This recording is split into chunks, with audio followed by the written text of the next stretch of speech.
Hello! Today we're going to be talking to Shay Chalmers. Shay's worked in different areas of not only medical engineering, but other disciplines within engineering. This has led to where she is now, where she's running her own consultancy, Strategic Engineering, where she works to help other companies develop and implement their own systems.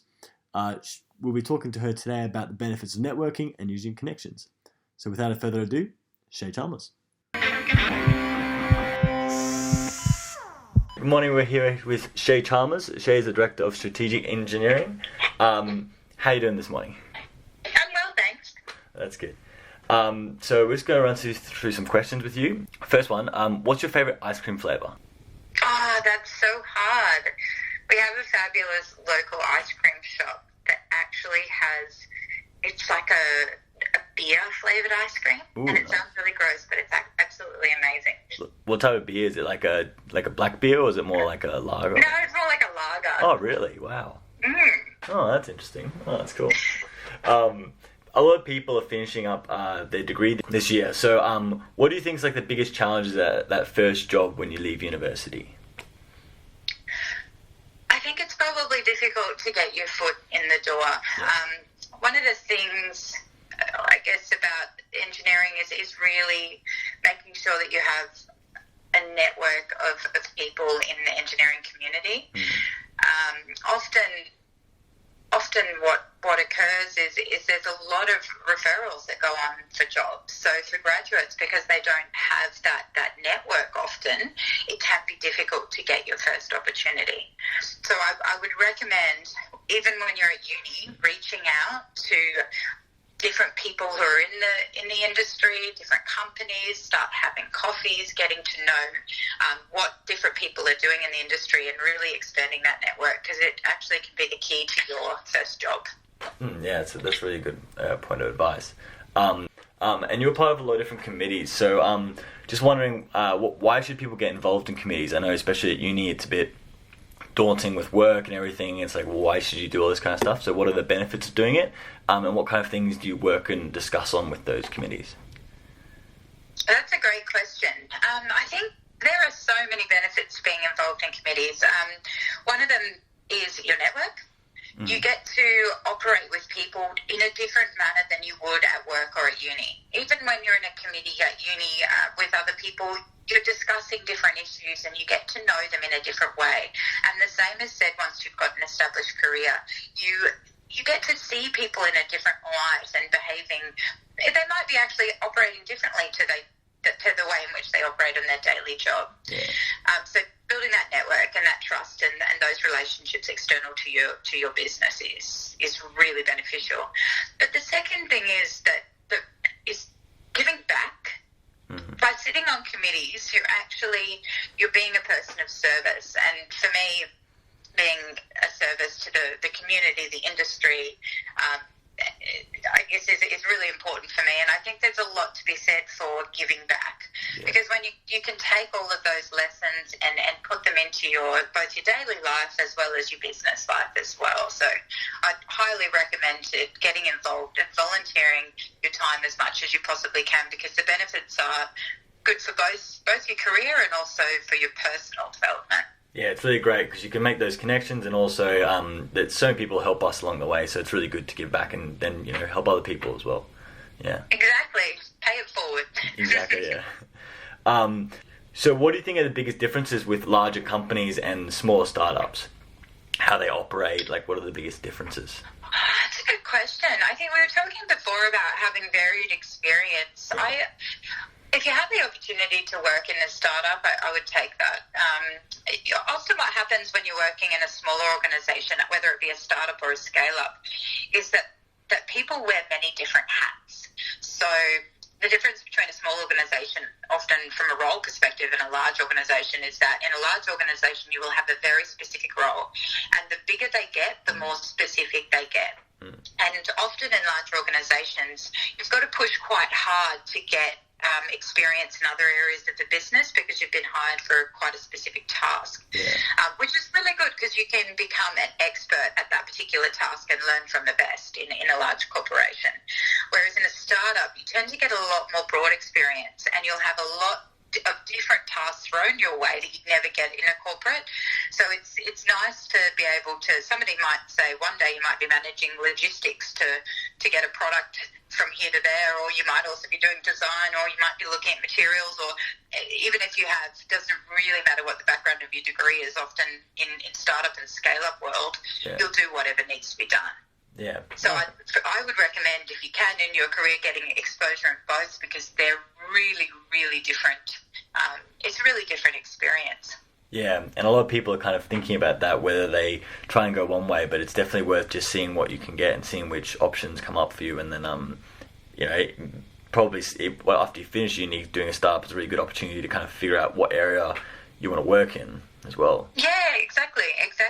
I guess I wouldn't knock back any opportunity. I think when I graduated, I did mechanical engineering, and when I graduated, I didn't know what I wanted to do. It's such a broad field, and the first opportunity I got was actually writing Australian standards for plastic manufacture. Oh, wow. I didn't know anything about that, but I just had to use what I'd learned at uni and just communicate with people and continue learning until I actually understood it. So it's not something that I necessarily knew I wanted to do, but I got so much out of it and enjoyed it so much. So I as somebody graduating, just take any opportunities and throw yourself at it. Do your very best. Every opportunity is an opportunity for learning or growth, even if it's not what you want to do.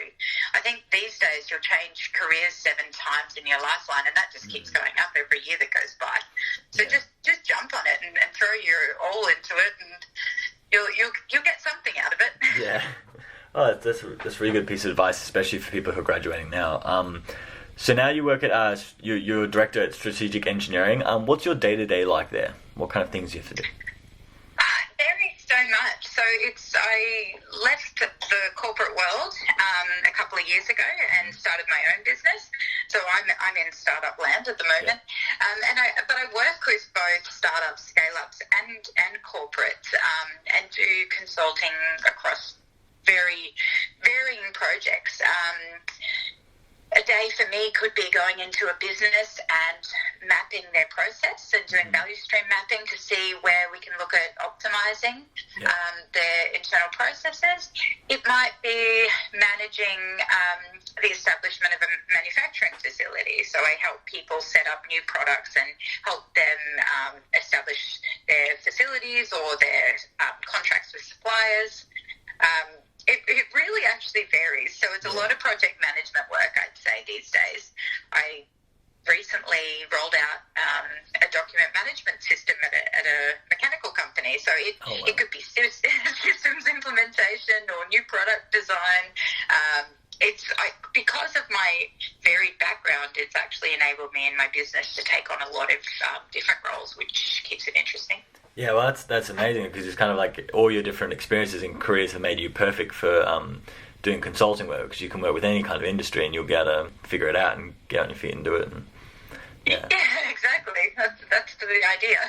That's amazing. So how have you found the experience of starting your own company up? Is that you've probably learned a lot doing that? And Yeah.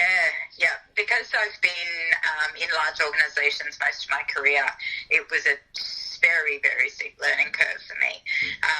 When you're in a large organisation, you have lots of different people to call upon who have experience in different areas. You have lawyers or accountants or different people that can help you in the areas that you might not have the experience in. So all of a sudden I had to be able to manage my finances, ensure my contracts, know when to see a lawyer and when to spend the money on a lawyer for a contract. Yeah. And it was a big learning curve, but like I was saying before, I think if you throw yourself at something, read all you can, talk to people in your network. It was hard at first, but now I'm just enjoying the flexibility that comes with being my own boss. Yeah. Well, I think so. It's definitely one of those things for people who want to get into starting their own company or something at some point, is making sure they've got that very, very strong network before they do that, because it makes it easier to get help with all those things, because it's very much consulting with different people. Absolutely. And I think for me, a lot of the time engineers tend to focus on the technical aspects of our job, and we don't don't place a strong emphasis on the people side of things. And for a very long time in my career, I didn't look outwards, especially in a corporate. You've got everything you need within the company. So I didn't do that until recent, probably the last 3 years. So it took me a long time to actually realise how important that network is, and really making sure that I nurture and grow that, and helping people along the way, and sitting on committees or giving your time to other people has really helped me to grow my network quite quickly. Yeah. Well, it's one of those things where you don't, people tell you to try and do it, but it's very hard to do it when you're busy, or if you're in a corporate world, or things like that. So it's really important to develop that as you go along. And I found I've met a lot of engineering contacts through my other jobs and stuff like that, working in retail or different areas. So always keeping that antenna kind of wired is really important. Yeah. Absolutely, you might be at a barbecue. Exactly. And just talking to someone. And I think it's about making it a priority. Yeah. Understanding that it's good for you personally, and also good for your professional development. But I guess the way I go about it is really looking at how I can help other people. Yeah. And I think that that's the key too. You don't want to be doing it as a self-promotion or coming across as egotistical. It's, if you really that's why doing it from a committee and a volunteering perspective is a really nice place to do it, because you're coming from a place of service, not coming from a place of self-satisfaction. So yeah, that's a really good point. The key too. Yeah, it's a really good point, because I think some people have a problem with networking is thinking that it's all about, sometimes about talking about how good you are or slipping things in the conversation. So what do you think are the biggest challenges for, besides what you've said, what are the biggest challenges for startups? The volume of work. Yeah. That is the hardest thing. Okay. I think particularly if you're coming on board in a startup, you need to understand that it is a challenging situation. Okay. There's never enough money, and there's never enough time. And there's always somebody else chasing behind you with a similar product or a similar technology. So it's a race. It's a race to get to market or expand your market as quickly as possible. And you're bootstrapped. You don't have a lot of money to do so. Yeah. So I think if you're thinking about getting involved in a startup, you need to understand that for a period of time, you are going to work very, very hard. Yeah. And I think that experience, and that, especially in the engineering sense, you can really contribute to something tangible. In medical engineering, bringing a new product to market that helps people is one of the most satisfying things that you can do. But you are going to work your butt off to do so for years. Yeah. So I think understanding that, if you understand that at the get-go, that you're there to serve the purpose of bringing that product to market and do whatever it takes to make that happen, go in with that attitude, and you'll enjoy it. Yeah, that's a really good realization for people to be aware of that, and then they can jump in head first. Yeah, it's not a 9-to-5 job. It's a whatever needs to be done whenever it needs to be done job. Yeah, it's like Uni 2.0. Exactly. So what kind of incentives are there for startups in Australia? Do you know if there's a lot of incentives for engineering startups in Australia, or? They come and go. It depends. Are you talking about financial incentives for the business? Yeah, financial, or if there's, some people might think, it's very tough to start a company in Australia, or they might think is there things that make it easier, or? There's heaps of grants and stuff out there, particularly in Queensland. I think Queensland and South Australia have a very strong push from the state governments to help enable businesses to develop and grow. So I would have a look both at, if you're thinking of starting a business and looking for what's out there, I would look at the business.gov website, which is the federal government, that has a grant. It's a page that you can put in all what you're trying to do, and it'll come up with all the grants that are applicable and the programs that are applicable. And similarly so with Queensland, getting onto the Advanced Queensland website, there's a lot of information there, or just the Queensland government website as well. They have tons of grants, and actually not only grants, but there's a lot of programs.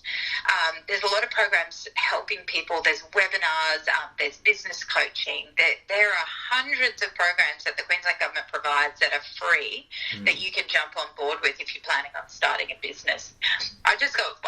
You can sign up to emails, so I'd get on all the government websites and follow the links to different things, and you can sign up to the different email notifications, and they'll tell you exactly what's going on. Yeah, that's really good. And I think it's one of those things where, if you can, especially during your uni years where you've got a bit more flexibility, is jump along to those meetups and stuff like that. Like you were mentioning meetups and different government catch-ups and stuff like that. It's really good you never know who you might run into there, and it's also a really good learning experience. Yeah, exactly. You're right. The biomedical meetups in Brisbane are great. That's a really good place to meet people who are tailored in the medical engineering area, and just listen. They often will have talks. It's good to get out there, I think, and just start listening and seeing who's there and seeing what you can learn, and just, like you said, when you're at uni and you have a little bit more flexibility in your time, just looking at how you can continue to learn and grow outside of uni and outside of your work as well is a good idea. Yeah. All right, and just for our last and favourite question, so what would be one key piece of advice for someone studying medical engineering for the remainder of their degree? Get out there. Don't wait until you get ready to graduate before you start making those connections. It is of the utmost importance. Honestly, it can be the difference between you getting a job or waiting 2 years to get on a graduate program. If people know who you are, then they'll think of you. If you're at the front of mind, then when there is an opportunity, they'll think, right, I know this person. They'd be great for that. Yeah.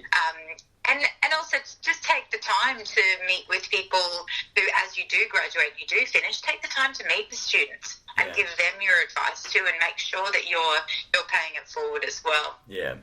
Well, thank you very much, Shay. Thank you for your time this morning. And I hope you have a good time balancing everything. And hopefully you get some ice cream sometime soon. Thank you. A big thank you to Shay Chalmers. Lovely talking to her. Always lovely talking to her. So just to summarize our talk today, it's really important you build a network whilst you're at uni. Through different things like committees, clubs, events. It will be the factor that decides if your first job takes weeks or months. If you can imagine yourself also starting off your own company one day, it's even really important to build those connections in different areas like law, accounting, IP. You may not always have the help of working in a big company, so it's important to build those connections in different areas than just engineering. Also, jump into the whirlwind of a startup. It will be a great way to experience a lot of different things and figure out what areas you enjoy within medical engineering, because there are a lot. Another really important thing is to give back to medical engineering. Join a committee, plan an event, give some advice to some first years. Helping will be the best way to build your career. And last, if not least, is that all these experiences can build towards you being perfectly skilled for an opportunity later down the track. Thank you for listening, and a big thank you to our sponsors, BP&Q and Vaxxers, and we'll look forward to seeing you next time.